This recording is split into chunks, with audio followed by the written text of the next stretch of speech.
कहां तक पढ़ लिया बेटा हमने?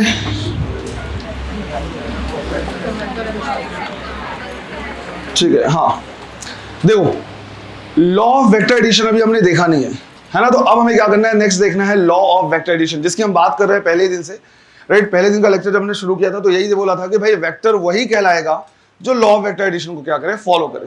तो अब हमें देखना है कि लॉ ऑफ वेक्टर एडिशन होता क्या है,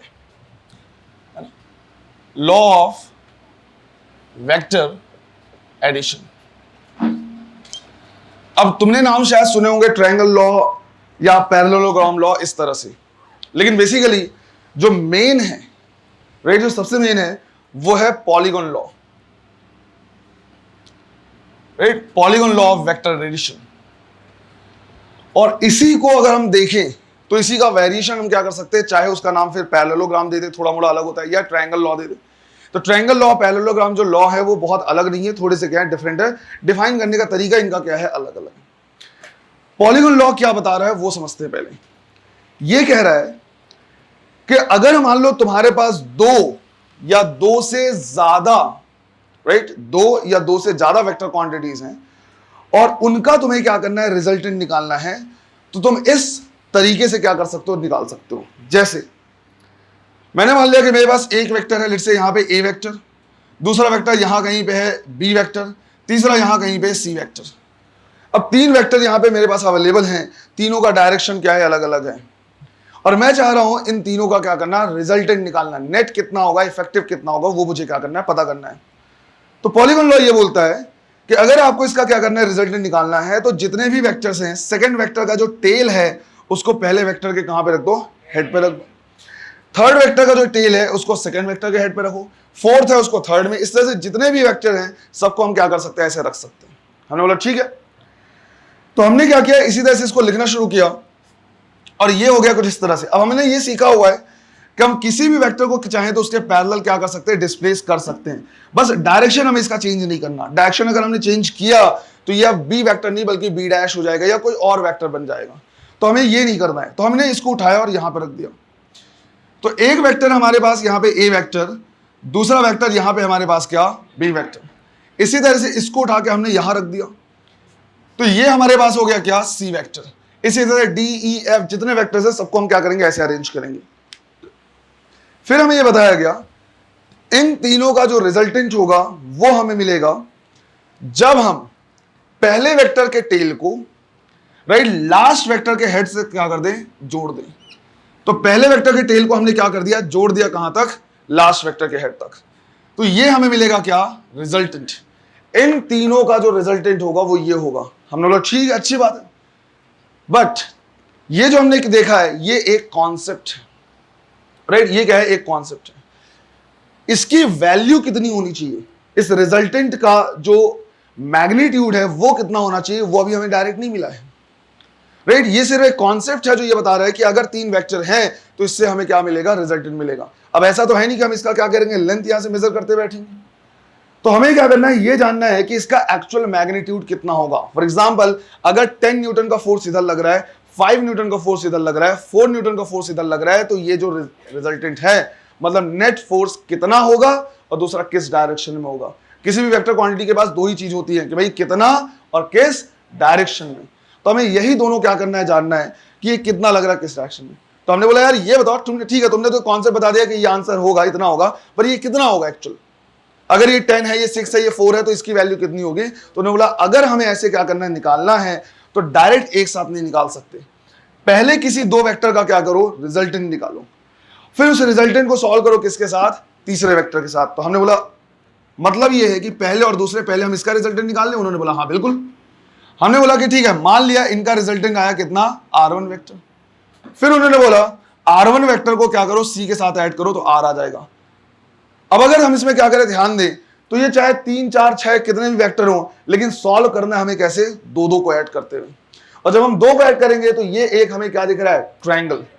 फिर R1 को किसके साथ ऐड करेंगे, C के साथ, ये भी हमें कैसा दिख रहा है, ट्रायंगल। ये कुछ इस तरह की बात हो गई, कुछ इस तरह की बात हो गई कि अगर कभी ऐसा दिया जाए 2 + 3 + 1 + 5 करना है तुम्हें, राइट, इन सबको ऐड करना है, तो ये हमें सिखाया गया कि पहले एक काम करो, इनको ऐड कर लो, फिर ये जो आएगा इसको इसके साथ ऐड करो, फिर जो है इसको इसके साथ ऐड करो। वो कुछ ऐसा बोलना चाह रहे हैं। राइट। तो हमने बोला ठीक है, मतलब हमें क्या करना है, 2 का रिजल्टेंट निकालना है, फिर जो रिजल्टेंट है उसका रिजल्टेंट निकालना है तीसरे के साथ, फिर अगर मान लो यहाँ पे और होता तो उसको निकालते हैं चौथे के साथ। इसका मतलब है ट्रायंगल के हिसाब से हमको क्या करना है, सॉल्व करना है। लेकिन अभी भी हमारा आंसर नहीं आया। हमारा आंसर, हमारा जो मेन क्वेश्चन था वो ये कि भाई R1 की वैल्यू कितनी होगी। ये तो तुमने कॉन्सेप्ट बता दिया कि इस डायरेक्शन में क्या होगा, रिजल्टेंट होगा। तो उन्होंने बोला हम R1 का मैग्नीट्यूड भी क्या कर सकते हैं, निकाल सकते हैं with the help of triangle law. हमने बोला ट्रायंगल लॉ क्या कुछ अलग है, उन्होंने बोला नहीं, इसी पॉलीगॉन लॉ का क्या एक वेरिएशन है। तो मेन हमें क्या करना है, ट्रायंगल देखना है और साथ ही साथ हमें यह जानना है कि इसका मैग्नीट्यूड कितना होगा, राइट, इसका मैग्नीट्यूड कितना होगा। इसी तरह से हमें यह भी जानना है कि ये जो आंसर आ रहा है अगेन इसका मैग्नीट्यूड कितना होगा। तो मैग्नीट्यूड वाले पार्ट पे भी हमें क्या करना है, फोकस करना है। उसके बाद हम क्या करेंगे, डायरेक्शन कैसे निकालते हैं वो भी हम क्या देखेंगे। क्लियर है ये? तो पॉलीगॉन लॉ और कुछ नहीं, राइट। जो ट्रायंगल लॉ तुमने आज तक नाम सुना है, सीखा है, वो उसी का क्या है, एक वेरिएशन है। क्योंकि पॉलीगॉन लॉ में भी अगर आंसर निकालना है तो तुम्हें 2-2 सॉल्व करोगे। ये एक ट्रायंगल दिख रहा है, फिर इसको इसके साथ सॉल्व करोगे, ये भी क्या है, ट्रायंगल है। तो हमने सोचा है काम करते इतने पार्ट को कैसे हमें क्या करना है, सॉल्व करना है, वो हम सीख लेते हैं, है ना। तो इसको नोट कर लेना है और इसके बाद टॉपिक डालना है triangle law of vector addition. तो बेसिकली क्या करना है, हमें अब पॉलीगॉन का एक एक पार्ट क्या करना है, देखना है और एक्चुअली ये देखना है कि उससे मैग्नीट्यूड वाला पार्ट क्या करें, कैसे निकालें। तो टॉपिक डालना है तुम्हें triangle law of vector addition. Triangle law of vector addition. Triangle law of vector addition में सीधा सीधा ये है कि मान लो हमारे पास एक वेक्टर है जिसका मैग्नीट्यूड है कितना, a, दूसरा वेक्टर है जिसका मैग्नीट्यूड है कितना, b। तो रिजल्टेंट निकालने का तरीका सीधा यही रहता है कि सेकंड वेक्टर का जो टेल है उसको फर्स्ट वेक्टर के हेड पे रखते हैं। अगर ये कहीं और भी होता तो इसको हम यहां तक क्या करते, लाते हैं। और इसके बाद पहले वेक्टर के टेल को लास्ट वेक्टर के हेड तक या सेकंड वेक्टर के हेड तक क्या करते हैं, जोड़ देते हैं। और यही हमें क्या देता है, रिजल्टेंट देता है। यहां पे मैं ये भी क्लैरिफाई कर देना चाह रहा कि कुछ लोगों ने parallelogram law of vector addition भी क्या किया है, सीखा है या सुना है। वो और कुछ नहीं, वो शर्मा जी वर्मा जी वाली कहानी है बिल्कुल यहाँ पे, राइट, बिल्कुल कॉपी कैट। पैरेललोग्राम लॉ को इस तरह से बताया जा रहा है कि अगर मान लो तुम्हारे पास एक वेक्टर है a और दूसरा वेक्टर है क्या, b, तो ट्रायंगल लॉ में क्या किया, इस टेल को यहां पे रख दिया और ऐसे जोड़ दिया। पैरेललोग्राम में इस टेल को इसके टेल के साथ रख देते हैं। हमने बोला ठीक है, रख दिया हमने। फिर उन्होंने बोला कि इन दोनों के हेल्प से एक पैरेललोग्राम बना लो। हमने बोला ठीक है, बना देते हैं। ये पैरेललोग्राम बन गया। फिर उन्होंने बोला कि इसका जो ये वाला डायगोनल होगा a और b के बीच में, ये क्या देगा, रिजल्टेंट देगा। अरे आया समझ में? तो इसमें कोई डिफरेंस नहीं, बस डिफाइन करने का तरीका क्या है, अलग अलग है। यहां पे b और ये भी तो b के बराबर ही होगा। अब इसको यहां रख के चाहे हम यहां पे क्या कर दें, एक पैरेललोग्राम बना दें या सीधा सीधा इसको यहां रख दें, अल्टीमेटली ये वाला पार्ट और ये पूरा पार्ट दोनों है क्या, सेम है ना। तो कोई भी डिफरेंस नहीं है, बस हाँ डिफाइन करने का तरीका अलग है। इन केस, हालांकि तुमसे तो डिफाइन करने के लिए पूछेगा नहीं, राइट, 11th वालों में से डिफाइन करने के लिए पूछ सकता है। अगर कभी ऐसा पूछा तो ट्रायंगल लॉ में डिफाइन करने का तरीका सीधा सीधा ये रहेगा कि भाई सेकंड वेक्टर के टेल को पहले वेक्टर के हेड पे रखते हैं और पहले वेक्टर के टेल को लास्ट वेक्टर के हेड में जोड़ देते हैं, वो हमारा रिजल्टेंट होगा। पैरेललोग्राम में डिफाइन करने का तरीका ये होगा कि दोनों के टेल को एक साथ रखते हैं, उन दोनों की हेल्प से क्या करते हैं, एक पैरेललोग्राम बनाते हैं और उसका जो डायगोनल होता है दोनों वेक्टर के बीच वाला, वो रिजल्टेंट देता है। तो डिफाइन करने का तरीका मात्र क्या रहता है, अलग रहता है, अदरवाइज और कुछ डिफरेंस नहीं है। एनीवे, मुझे क्या करना है, आर की वैल्यू जाननी है। एक चीज और हमें क्या करना है, ध्यान देना है, ये ए वेक्टर इधर जा रहा है, बी वेक्टर इधर जा रहा है, तो इनके बीच का जो एंगल होगा वो ये होगा। ये जो थीटा है वो कहलाएगा angle between A vector and B vector. मुझे आर की वैल्यू जाननी है, तो उसको निकालने के लिए मैंने क्या किया, सीधा सीधा कि भाई यहां से एक परपेंडिकुलर ड्रॉ कर दिया, राइट, एक परपेंडिकुलर ड्रॉ कर दिया। जब मैंने एक परपेंडिकुलर ड्रॉ किया है तो ये क्या है, बी, तो इसको मैं क्या कर रहा, कंपोनेंट में रिजॉल्व कर रहा।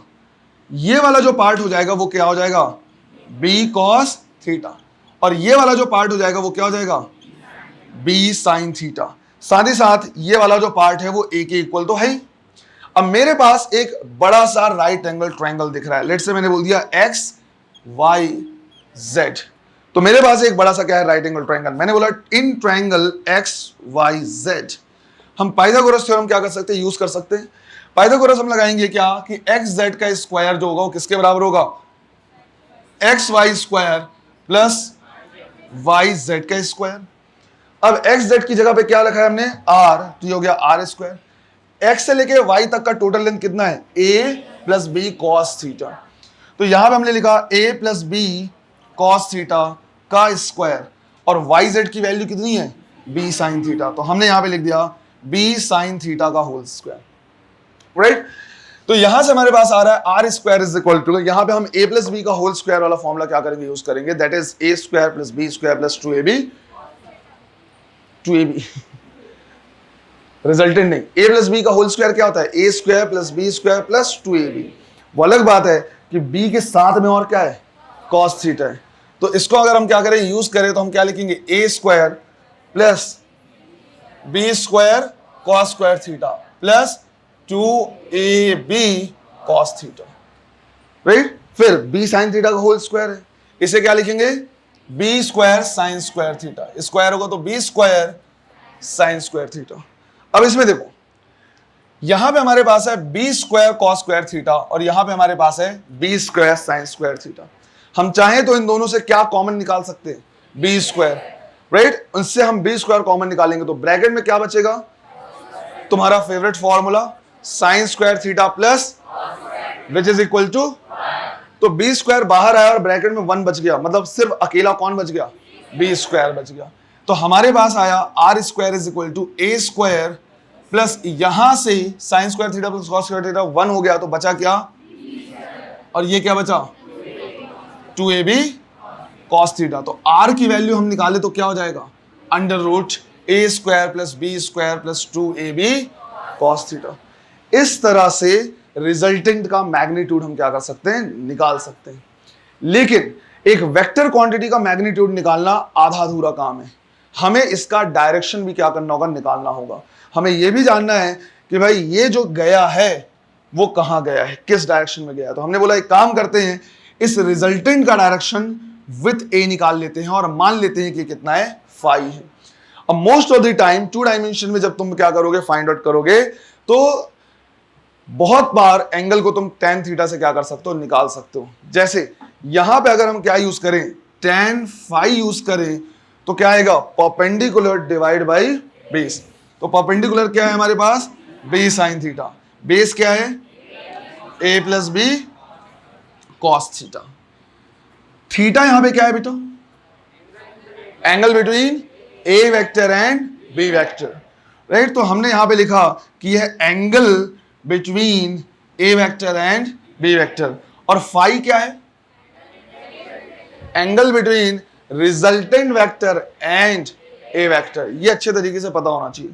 तो ये हमारे पास angle between, right, resultant vector and a vector, ये निकालेंगे b sine theta divide by a plus B cos theta. ये तुमको याद रखना है, बट यूज करने की जरूरत नहीं पड़ेगी, राइट। जहां जहां पे इसको यूज करेंगे वहां पे कुछ ना कुछ डिफिकल्टी आएगी। कुछ डायरेक्ट वेक्टर के ही क्वेश्चन रहते हैं कि ये सॉल्व करो, वो सॉल्व करो, मॉड्यूल वगैरह जब तुम देखोगे तो वहां पे हो सकता है इसकी जरूरत पड़े। लेकिन जब हम फिजिक्स के क्वेश्चन सॉल्व करेंगे तो हम 90% ऑफ द केसेस तो हमको इसकी जरूरत नहीं पड़ेगी, राइट। याद तो तुमको रखना ही, पर इसकी जरूरत नहीं पड़ेगी। दूसरे तरीके से हमको क्या करना है, सॉल्व करना है, वो भी हम क्या करेंगे, डिस्कस करेंगे। क्लियर है ये। तो ए और बी का रिजल्टेंट कैसे निकालेंगे वो हमें पता चल गया, A square plus B square plus 2ab cos theta, और रिजल्टेंट का डायरेक्शन ए से कैसे निकालेंगे वो पता चल गया हमें, b sine theta divide by a plus B cos theta. Clear है, इसको नोट करो जरा। तो रिजल्टेंट हमारे पास आ गया है r is equal to under root A square plus B square plus 2ab cos theta, right. अब यहां पे हमें क्या करना है, कुछ चीजें देखनी है, कुछ स्पेशल केस देखने हैं। स्पेशल केस ये है कि कई बार कुछ ऐसे एंगल हैं जो बार बार अपने आप को क्या करते हैं, रिपीट करते हैं। उनमें से एक एंगल है 0, 90 और 180 डिग्री। हमें देखना है 0, 90 और 180 में रिजल्टेंट कितना होगा। इसके बाद एक दूसरा स्पेशल केस देखना है कि कई बार ऐसा भी होता है कि जो a वेक्टर है और b वेक्टर है दोनों का मैग्नीट्यूड सेम होता है। अगर दोनों वेक्टर का मैग्नीट्यूड सेम हुआ तो रिजल्टेंट कितना होगा वो भी हमें क्या करना है, देखना है। क्योंकि मेन यहां पे हमें क्या करना है, टाइम को बचाना है। अगर मान लो ऐसा दे दिया कि भाई दो फोर्स लग रहे हैं, ये भी 10 न्यूटन है, ये भी 10 न्यूटन है, दोनों के बीच का एंगल कितना है, 60 न्यूटन, 60 डिग्री। तो हमें तुरंत ये आंसर देना आना चाहिए कि अगर 10 न्यूटन और 10 न्यूटन 60 पे लग रहे हैं तो इनका रिजल्टेंट कितना होगा। अदरवाइज हमारे पास ऑप्शन क्या बचा, 10 square plus 10 square plus 2 10 into 10 multiplied by cos 60। हमारे पास इतना टाइम कभी नहीं होगा कि हम छोटे छोटे कैलकुलेशन में क्या करें, टाइम वेस्ट करें। क्योंकि मैंने तुम लोगों को कई बार बोला है बेटा, सिलेक्शन के टाइम पे या एग्जाम के टाइम पे कभी ऐसा नहीं होगा कि कंटेंट की कमी पड़ जाए। बिल्कुल इसकी गारंटी है कि कंटेंट की कमी कभी नहीं होगी। कंटेंट की कमी कहने का मतलब है कभी तुम्हारे साथ ऐसा नहीं होगा कि तुम वहां पे एग्जाम में खाली ऐसे बैठे हुए हो, टाइम बचा हुआ है और ऐसा सोचो काश और सर ने पढ़ाया होता या काश हमने और पढ़े होते तो बन जाता। इसकी कमी नहीं होगी, इसकी गारंटी है। जो दिक्कत जाएगा वो सिर्फ और सिर्फ टाइम मैनेजमेंट में जाएगा। जो दिक्कत जाएगी वो सिर्फ और सिर्फ टाइम मैनेज करने में ही प्रॉब्लम जाएगा और कुछ नहीं जाएगा। और टाइम मैनेजमेंट यही जाएगा कि तुमसे आ रहा था बट इस बार अभी टाइम और नहीं बचा है। घर आके फिर वही कि सर 15 मिनट और मिल जाता, आधे घंटे और मिल जाते हैं, राइट। तो कुछ स्पेशल केसेस हम देख रहे हैं जिससे हम टाइम क्या कर पाए और बचा पाए। तो पहला हम क्या कर रहे हैं, देख रहे हैं, राइट, कुछ केसेस देख रहे हैं। केस 1 में हमने बोला कि अगर थीटा की वैल्यू कितनी है, 0 डिग्री। अभी ए और बी ही हैं, अलग अलग मैग्नीट्यूड वाले हैं, पर थीटा की वैल्यू कितनी, 0 डिग्री। अगर थीटा 0 है तो जो रिजल्टेंट हम क्या करेंगे, लिखेंगे, ये हो जाएगा बेटा A square plus B square plus 2ab cos 0 degree. cos 0 की वैल्यू 1, तो ये हो गया A square plus B square plus 2ab। Basically ये किसका फॉर्मूला है, a प्लस बी का होल स्क्वायर का स्क्वायर रूट। ये दोनों एक दूसरे को क्या करेंगे, कैंसिल, और आंसर आएगा हमारे पास। बेटा ये तो आना ही चाहिए था, वैसे भी ये तो नॉर्मल कॉमन सेंस वाली चीज है कि अगर मान लो दो वेक्टर सेम डायरेक्शन में है, राइट, इसका मतलब ही होगा कि भाई 5 न्यूटन का फोर्स भी इधर लग रहा है और 2 न्यूटन का फोर्स भी इधर लग रहा है, तो आंसर तो सीधा सीधा कितना होगा, 7 न्यूटन ही होगा। तो ये कॉमन सेंस वाली भी बात है कि अगर दो वेक्टर हैं जिनका दोनों सेम डायरेक्शन में है तो रिजल्टेंट क्या हो जाना चाहिए था, a प्लस बी हो जाना चाहिए था, राइट। इसी तरह से मान लो मैंने तुमसे बोला कि भाई थीटा की वैल्यू कितनी है, 90 डिग्री, राइट। थीटा की वैल्यू 90 डिग्री। अगर थीटा की वैल्यू 90 डिग्री है तो हम रिजल्टेंट क्या लिखेंगे, अंडर रूट ए square plus B square plus 2ab cos 90 degree. cos 90 की वैल्यू कितनी, 0, जिसकी वजह से ये पूरा टर्म क्या हो जाएगा, 0, और हमें रिजल्टेंट मिलेगा सीधा सीधा कितना, अंडर रूट ए स्क्वायर प्लस बी स्क्वायर। ये तो पाइथागोरस थ्योरम भी देता हमें। अगर एक इधर होता और दूसरा इधर होता तो इनका रिजल्टेंट ए स्क्वायर प्लस बी स्क्वायर के ही बराबर होता है। अरे आया समझ में, राइट। ए और बी बीच में एंगल कितना, 90 डिग्री, तो रिजल्टेंट सीधा सीधा ए स्क्वायर प्लस बी स्क्वायर। चाहे वेक्टर से सॉल्व करना चाहो, चाहे तो पाइथागोरस से सॉल्व करना चाहो। इसी तरह से तीसरा केस हमारे पास हो सकता है, theta is equal to 180 degree. तो यहां पे हम लिखेंगे r is equal to under root A square plus B square plus 2ab cos 180। cos 180 की वैल्यू जिसकी वजह से ये माइनस हो जाएगा, तो क्या बच जाएगा हमारे पास, a square plus B square minus 2ab which is a minus b का होल स्क्वायर, राइट। तो a माइनस बी का होल स्क्वायर, तो ये स्क्वायर और स्क्वायर रूट क्या करेंगे, कैंसिल, तो रिजल्टेंट क्या आ जाएगा, और बेटा ये तो आना ही चाहिए था वैसे भी, राइट। ये तो आना ही चाहिए था कि अगर मान लो यहाँ पे एक वेक्टर इधर है और दूसरा वेक्टर इधर है तो रिजल्टेंट a माइनस बी ही आएगा। पर एक चीज का ध्यान रखना, हमेशा क्या करते हैं, ज्यादा वाले बड़े वाले वेक्टर से क्या करेंगे, स्मॉल वाले वेक्टर को माइनस करेंगे। यहाँ पे मॉड लिखने का मतलब है कि जो भी वैल्यू ज्यादा है उससे कम को घटाओ और उसका आंसर दो, या किसी को भी घटाओ पर आंसर पॉजिटिव दो। आया समझ में। तो ये तो क्या हो गया, बिल्कुल सिंपल सा केस हो गया हमारे पास कि अगर कुछ 0 डिग्री, 90 डिग्री और 180 डिग्री का एंगल है तो तुरंत आना चाहिए, राइट। इनके अलावा अगर ऐसा हुआ कि ए और बी वेक्टर का मैग्नीट्यूड सेम है तो आंसर क्या होगा, वो भी हमको क्या करना है, देखना है। नोट करो जरा इसे जल्दी से। फिर कई बार ऐसा होगा कि जो दो वेक्टर हमारे पास हैं, ए वेक्टर और बी वेक्टर, राइट, उनमें दोनों का मैग्नीट्यूड क्या होगा, सेम होगा। तो हम सोच रहे हैं कि हम क्यों ना पहले ही उनका रिजल्टेंट निकाल के कर ले या रख ले कि अगर ए और बी वेक्टर दोनों का मैग्नीट्यूड सेम है तो आंसर क्या आना चाहिए। तो ये एक तरीके का क्या है, स्पेशल केस है हमारे पास। तो हमने यहां पे क्या किया, लिखा कि इफ, और मैंने तुमको समझाया बेटा जहां जहां पे इफ लिखा रहे वहां पे कुछ ना कुछ क्या है, कंडीशन है। तो जब तुम उसका रिजल्ट याद रखो साथ साथ कंडीशन भी याद रखो कि वो किस किस टाइम पे क्या है, वैलिड है, राइट। तो हमने यहां पे लिखा if magnitude of A vector is equal to magnitude of B vector, let say कितना, ए के बराबर, और इन दोनों के बीच में जो एंगल है वो कितना है, थीटा है। तो यहां भी ये क्या है, ए, और ये भी क्या है, ए है। और मैंने बोला है a is equal to b लिख सकते हैं, लेकिन a vector is equal to B vector नहीं लिख सकते। मैग्नीट्यूड सेम होने मात्र से दो वेक्टर बराबर हो जाए ऐसा जरूरी उसके लिए और क्या सेम होना चाहिए, डायरेक्शन। तो अगर मैं यहां पे लिखूं कि ये दोनों बराबर हैं मैग्नीट्यूड वाइज, बिल्कुल सही है, लेकिन क्या दोनों वेक्टर बराबर हैं, नहीं। अब मैं चाहता हूं कि इनका रिजल्टेंट कितना होगा। तो जब मैं रिजल्टेंट क्या करूंगा, लिखूंगा, तो ध्यान दो, जहां जहां ए है वहां तो ए लिखेंगे, जहां पे बी है वहां पे भी क्या लिखना पड़ेगा, ए लिखना पड़ेगा। तो हो जाएगा ए स्क्वायर प्लस 2ab की जगह मतलब 2a square cos theta, right. तो ए स्क्वायर प्लस ए स्क्वायर कितना, 2a square plus 2a square cos theta, कितना हो गया total, 4a square cos, right. 2a square क्या आएगा कॉमन, क्या बचेगा 1 प्लस कॉस थीटा, 1 प्लस कॉस थीटा।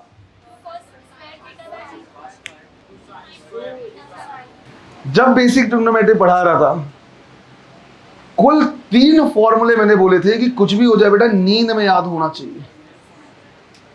बोला था नहीं बोला था, ये नहीं बोला था सिर्फ नींद में याद होना चाहिए, नींद में भी याद होना चाहिए। कौन कौन सा, sine theta is equal to 2 sine theta by 2 cos theta by 2। दूसरा 1 प्लस cos theta is equal to 2 cos square theta by 2। और तीसरा 1 minus cos theta is equal to 2 sine square theta by 2। करवाया था या नहीं करवाया था, अगली बार से भूले घूसा मार दूंगा नालायक। कुछ चीजें याद रखो बेटा, नहीं तो काम नहीं चलेगा। देखो मैं तुमको पढ़ाया था और साथ में लिखवाया था, कहां कहां पे आएगा, लिखवाया था कि नहीं लिखवाया था, वेक्टर एडिशन में आएगा, राइट। वो इसी दिन के लिए लिखवाया था, वो इसी दिन के लिए लिखवाया था। हाँ, तो यहां पे हम क्या करेंगे, लिखेंगे 2a स्क्वायर 1 प्लस cos theta 2 cos square theta by 2। 2 और 2 बाहर आ जाएगा, राइट। तो r इज इक्वल टू 2 बाहर आया, a स्क्वायर बाहर आएगा तो a, और cos स्क्वायर बाहर आएगा तो cos। इसका मतलब ये हुआ कि हमारे पास और शॉर्ट सा फॉर्म आ गया कि कभी भी अगर हमें क्या करना है, रिजल्टेंट निकालना है इसका, दो ऐसे वेक्टर का जिनका मैग्नीट्यूड क्या है सेम है, तो हम सीधा आंसर लिख सकते हैं 2a cos थीटा बाई 2। पर हम इतना भी वेट नहीं करना चाह रहे, राइट। हम इतना भी वो नहीं करना चाह रहे, हम ऐसा चाह रहे हैं कि भाई इसका आंसर हम और जल्दी निकाल पाए। इतना भी नहीं कि दोनों के बीच का एंगल 60 डिग्री दिया तो फिर 60 डिग्री करके निकाले, राइट। कुछ और ऐसे हमारे पास केसेस हैं, कुछ ऐसे एंगल हैं जो बार बार अपने आप को क्या करते हैं, रिपीट करते हैं, उनका भी आंसर हमें याद होना चाहिए, ताकि हमारा मेन फोकस हो फिजिक्स के प्रॉब्लम को सॉल्व करने में, ना कि उस चक्कर में जितना मैथ्स हमें करना है, कैलकुलेट करना है। उसमें मैथ्स वाला पार्ट जो है वो जितना आसान कर ले, जितना जल्दी कैलकुलेट कर ले उतना बेटर होगा, तब तुम फिजिक्स वाले प्रॉब्लम में क्या कर पाओगे, ज्यादा टाइम दे पाओगे। तो हमने यहाँ पे क्या कर लिया, और केसेस ले लिए। पहला, अगर थीटा 0 डिग्री लिखा तो r इज इक्वल टू लिखेंगे 2a cos 0 degree divide by 2। 0 by 2 मतलब 0, cos 0 की वैल्यू कितनी 1, तो r आ गया कितना बेटे, तो आनी चाहिए था। अभी तो 0 डिग्री के लिए देखा था ना, a प्लस b, अब a और b बराबर हो जाए तो 2a नहीं हो जाएगा क्या। इसका मतलब होगा कि इधर भी 10 न्यूटन और इधर ही क्या लग रहा है 10 न्यूटन, तो टोटल कितना 20 न्यूटन। इसी तरह से थीटा सेकंड हम लेते हैं क्या 60 डिग्री। 60 डिग्री भी अपने आपको क्या करेंगे, बार बार रिपीट करेंगे। फॉर एग्जांपल एक इक्विलैटरल ट्रायंगल है, तो इक्विलैटरल ट्रायंगल में दोनों साइड के बीच का जो एंगल होता है वो कितना होता है 60 डिग्री होता है। तो मोस्ट ऑफ द टाइम ऐसा भी यूज करना होता है। तो हम लिखेंगे r is equal to 2a cos 60 divide by 2 मतलब 30 डिग्री। cos 30 की वैल्यू √3/2, तो डिवाइड बाई 2 और ये कैंसिल हो जाएगा, राइट। तो क्या बचा √3, राइट। इसकी जगह पे √3/2 लिखेंगे, डिवाइड बाई 2 और ये कैंसिल, √3 आ गया। इसी तरह से थीटा की वैल्यू 90 डिग्री भी लिखना होगा। भाई मान लो स्क्वायर है, राइट, स्क्वायर में एक साइड और दूसरा साइड दोनों के बीच का एंगल कितना 90 डिग्री लिखते हैं। तो अगर मान लो 90 डिग्री हुआ तो हम लिखेंगे r is equal to 2a cos 90/2। 90/2 मतलब 45, उसकी वैल्यू कितनी 1/√2, तो 2 डिवाइड बाई √2 कितना बचा √2, तो r इज इक्वल टू आ गया √2a। फोर्थ, थीटा की वैल्यू 120 डिग्री, तो यहां से हमने लिखा r is equal to 2a cos 120 divide by 2 मतलब cos 60 की वैल्यू 1/2, तो 2 और ये वहां पे 1/2 cancel, r is equal to क्या आ गया। एक बार थ्योरेटिकल क्वेश्चन इस तरह से आया हुआ है बेटा, ध्यान दो, राइट, ये वाला केस स्पेशल हो गया। एक बार थ्योरेटिकल क्वेश्चन आया हुआ, थ्योरेटिकल क्वेश्चन इस सेंस में आया हुआ, इस तरह से बनाया हुआ है कि हमारे पास क्या है, दो वेक्टर क्वांटिटी है। समझो थ्योरेटिकल क्वेश्चन क्या पूछा हुआ है कि हमारे पास दो वेक्टर क्वांटिटी है जिनका मैग्नीट्यूड क्या है, सेम है। जब हम उनका रिजल्टेंट निकाल रहे हैं तो रिजल्टेंट भी उतना ही आ रहा है जितना एक का मैग्नीट्यूड है। कहने का मतलब है कि 10 न्यूटन और 10 न्यूटन का रिजल्टेंट भी कितना आ रहा है, 10 न्यूटन आ रहा है, तो बताओ उनके बीच का एंगल कितना होगा। ऐसे पूछा हुआ था, आंसर क्या होगा 120 डिग्री, क्योंकि 120 डिग्री में जब ए और ए मिल रहा है तो उसका रिजल्टेंट भी कितना आ रहा है, ए के इक्वल आ रहा है।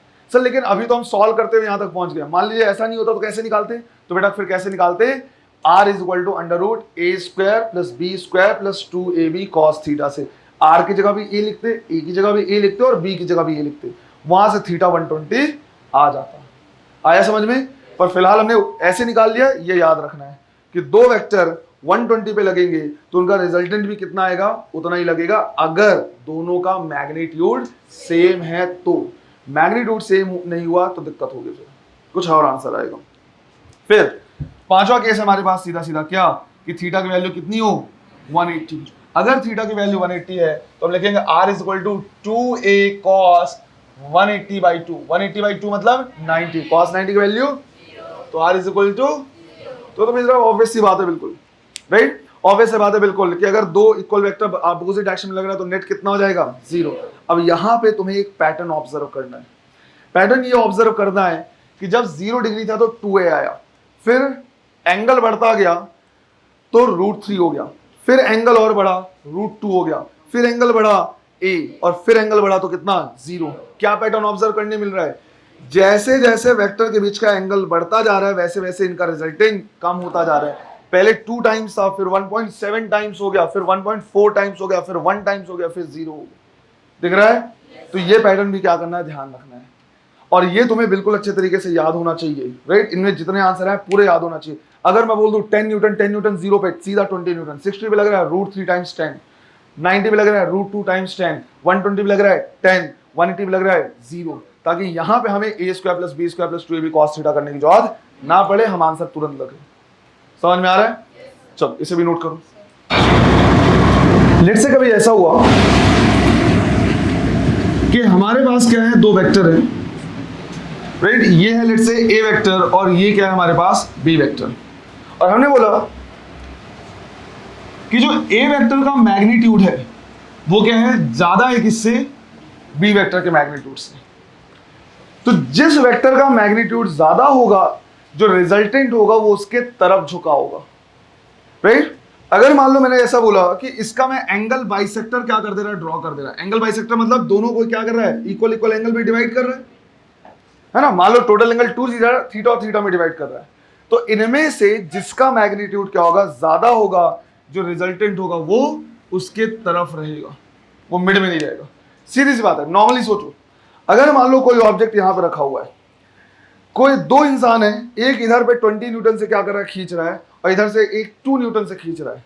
तो सिंस ये 2 न्यूटन से खींच रहा है, थोड़ा सा तो इसके तरफ आएगा, लेकिन वो मोस्टली जो मूव करेगा वो किसके तरफ करेगा, जिधर फोर्स ज्यादा लग रहा है।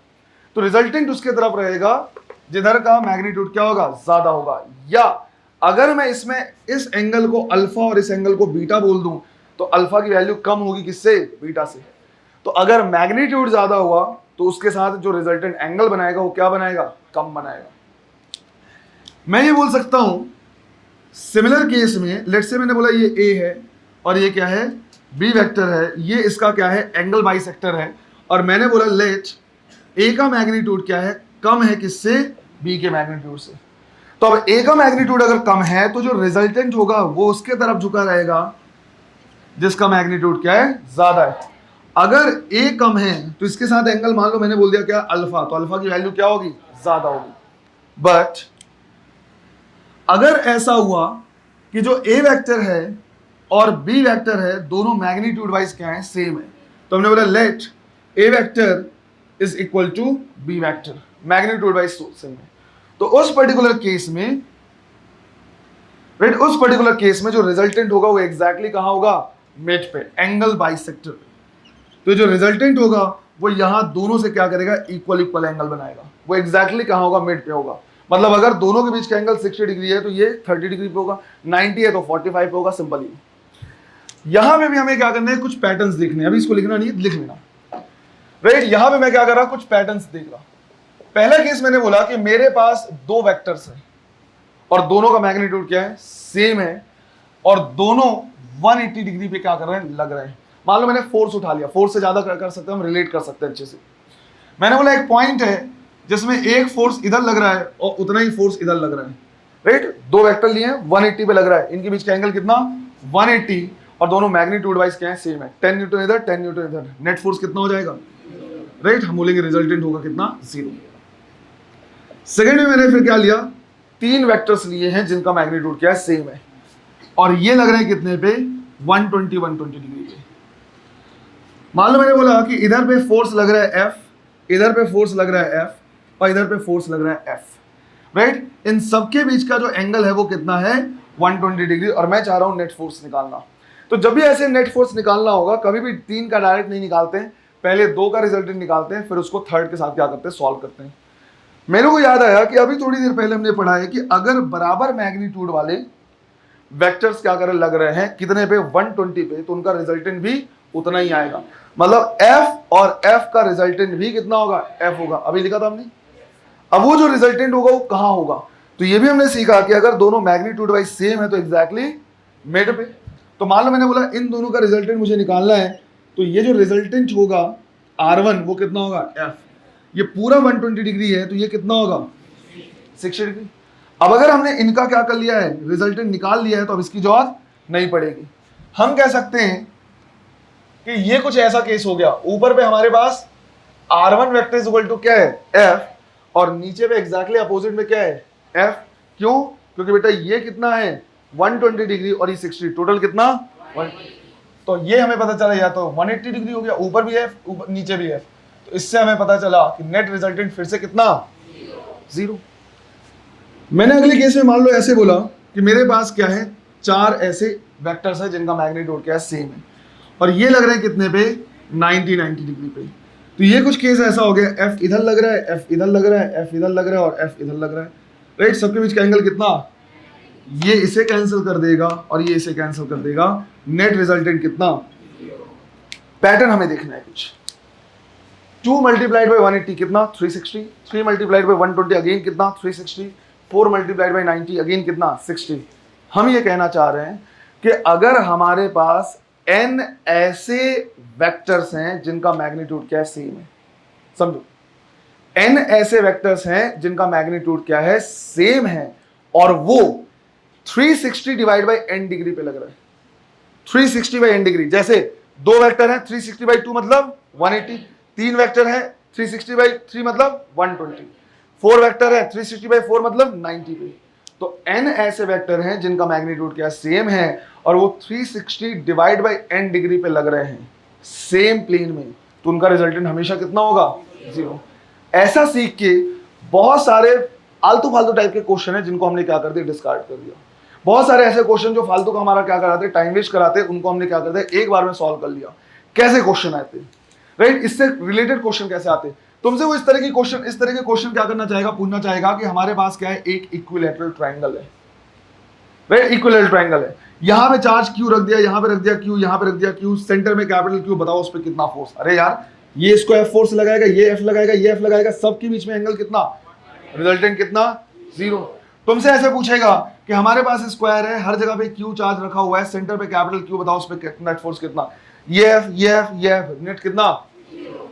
मुझे बताओ, अगर मेरे पास 5 ऐसे वेक्टर्स होते जिनका मैग्नीट्यूड क्या है, सेम है, 5 ऐसे वेक्टर्स होते जिनका मैग्नीट्यूड क्या है, सेम है, कितने कितने एंगल पे लगना चाहिए सेम उसमें प्लेन में कि रिजल्टेंट 0 आ जाए, 72 डिग्री पे।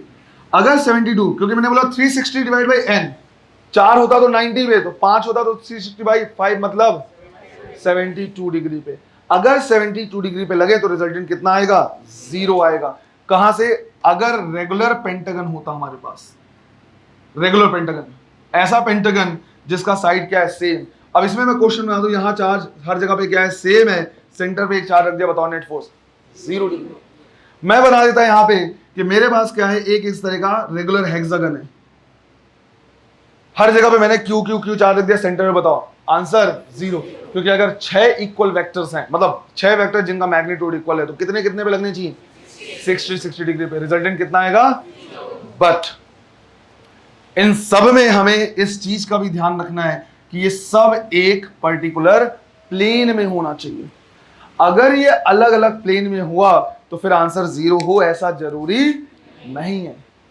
अगर अलग अलग प्लेन में हुआ, समझो बेटा, अगर ये 3 वेक्टर हमारे पास है, राइट, ये 3 वेक्टर है और ये 3 वेक्टर एक ही प्लेन में है और 120 120 120 पे क्या कर रहे हैं? लग रहे हैं, तो इनका रिजल्टेंट 0 हो सकता है। लेकिन अगर ये सेम प्लेन में नहीं हुआ, 3 डायमेंशन में हुआ, तो भैया इन दोनों का रिजल्टेंट इधर जाएगा, इसको ये बैलेंस नहीं कर सकता, इनका रिजल्टेंट इधर जाएगा, ये बैलेंस नहीं कर सकता, इनका रिजल्टेंट इधर जाएगा, ये बैलेंस नहीं कर सकता। आई बात समझ में? हाँ, अगर 3 डायमेंशन में तो कम से कम 4 वेक्टर हमारे पास होने चाहिए, तो रिजल्टेंट 0 हो सकता है, होगा जरूरी हो सकता है, राइट। मान लो हमारे पास इस तरह का सिनेरियो है कि 4 वेक्टर इस तरह से लग रहे हैं, तो हो सकता है इन तीनों का रिजल्टेंट नीचे आ जाए और अगर वो इसके बराबर हुआ तो रिजल्टेंट 0 हो सकता है। ये भी थ्योरेटिकल क्वेश्चन पूछता है कि 3 डायमेंशन में मिनिमम कितने वेक्टर चाहिए जिनका रिजल्टेंट 0 हो सकता है? मिनिमम कितने? 4।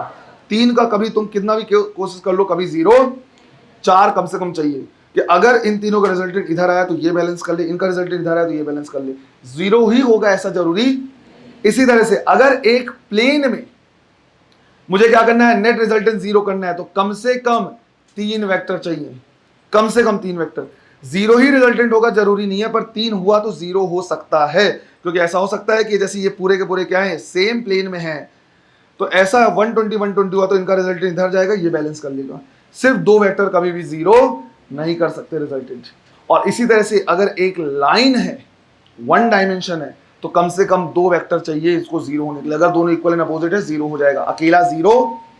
तो ये भी ध्यान रखना है, एक लाइन में कम से कम 2 वेक्टर, एक प्लेन में कम से कम, और 3 डायमेंशन में कम से कम 4 वेक्टर होंगे तो रिजल्टेंट 0 हो सकता है। आई बात समझ में? ये सारी चीजें इतना करने के बाद हमें क्या करना है? एक नोट लिखना है जो हम इस पैटर्न को कंटिन्यू करते हुए क्या करेंगे? लिखेंगे। क्लियर है? पहले यहां तक लिखो, फिर नोट में लिखा दे रहा हूं। यहां पे नोट लिखना बेटा इसी को, है ना, इसी पैटर्न को फॉलो करते हुए जो हम क्या कर रहे हैं देख रहे हैं, उसी को नोट में लिखना है। If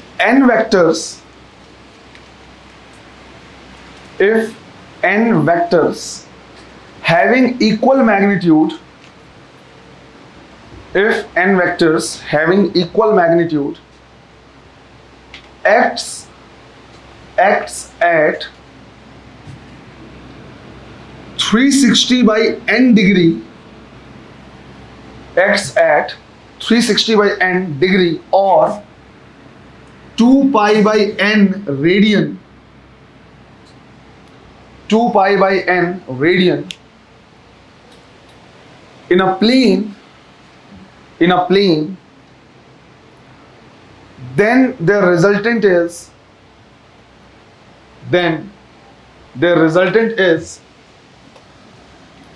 always 0.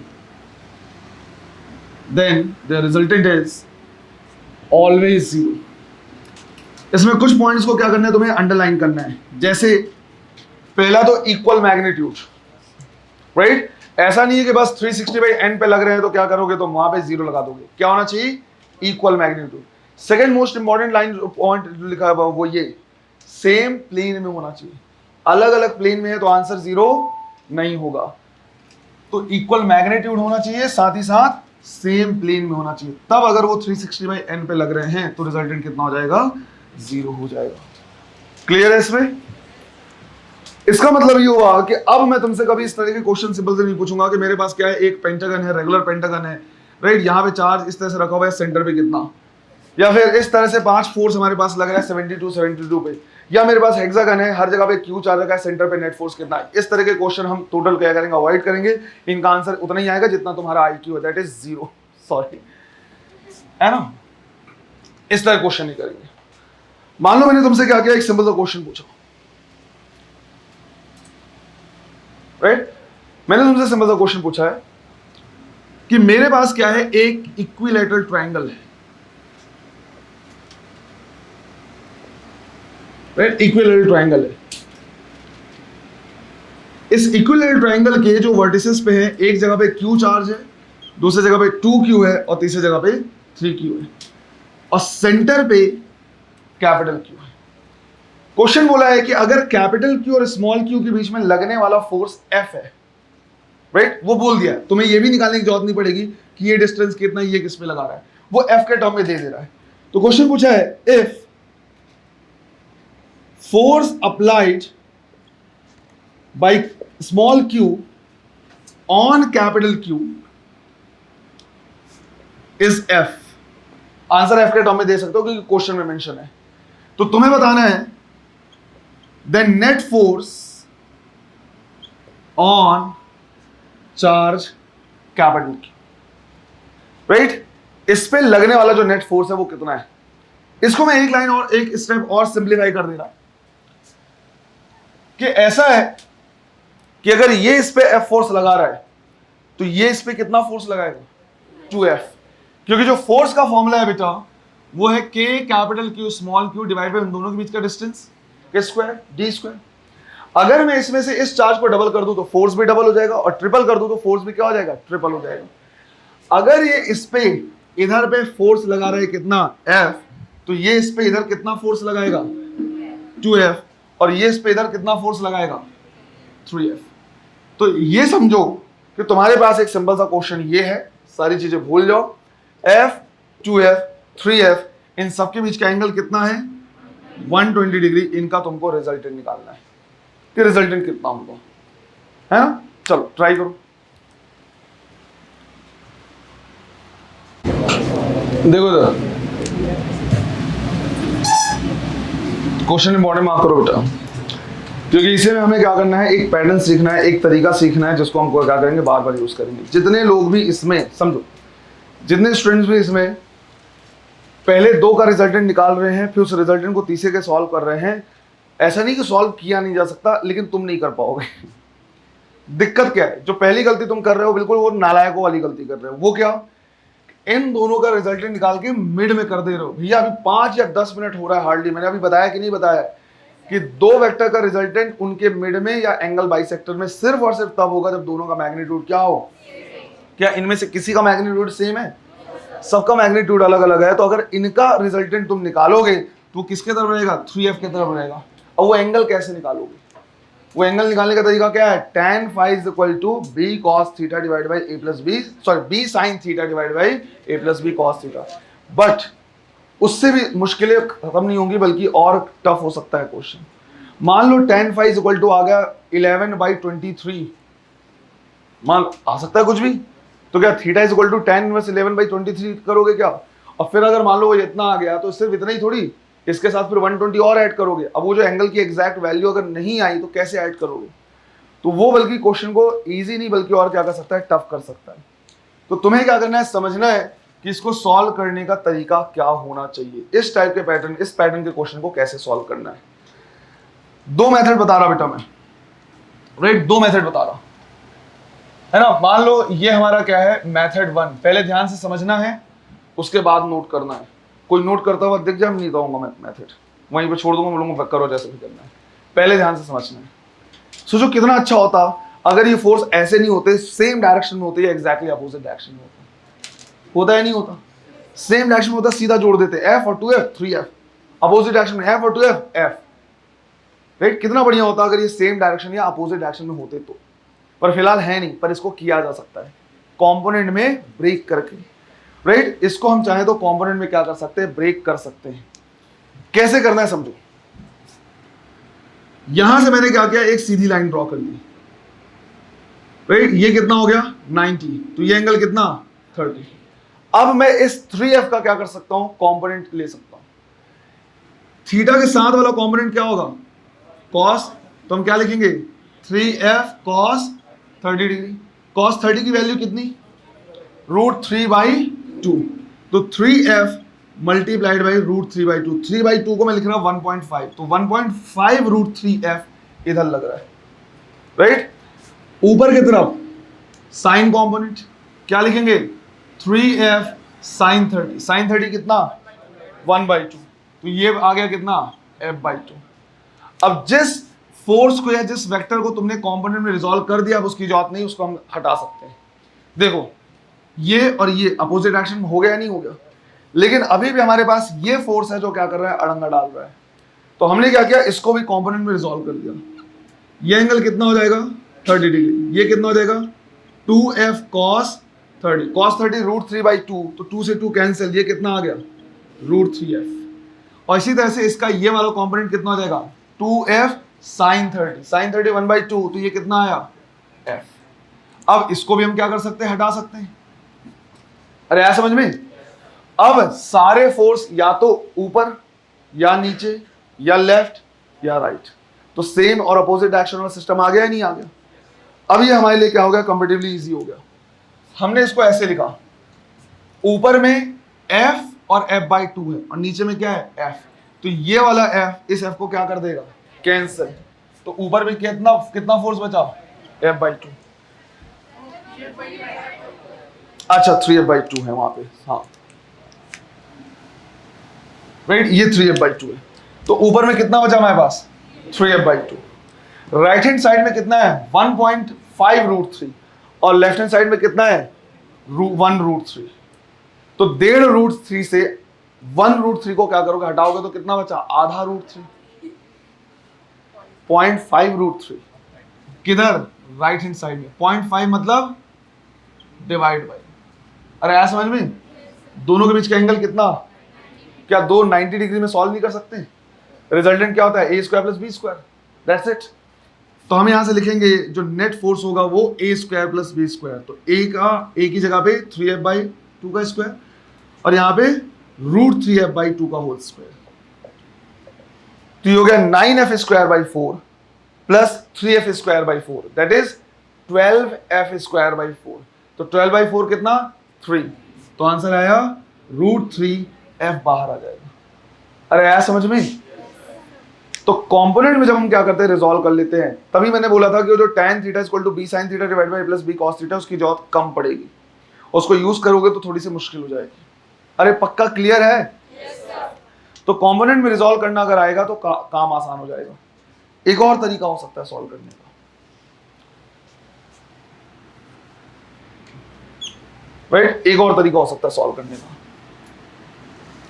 Second method, right. इधर पे हमारे पास क्या है 3f, इधर पे क्या है, इधर पे क्या है f, राइट। इन सबके बीच का एंगल कितना है, सोचो कितना अच्छा होता सब f f f होते।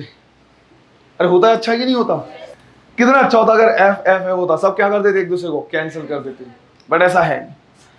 तो हम 3f को चाहें तो लिख सकते हैं बेटा f + 2f, और 2f को लिख सकते हैं क्या f + f। अब देखो इसमें मुझे एक पूरा पेयर दिख रहा है, राइट, एक पेयर दिख रहा है f f f का। आया समझ में। पहले जो तुमको आसान मतलब जो टफ दिख रहा था उसमें तुम चाहो तो ढूंढ सकते हो आसान, फिजिक्स के लिए भी ट्रू है, जिंदगी के लिए भी ट्रू है, राइट, लाइफ के लिए भी ट्रू है।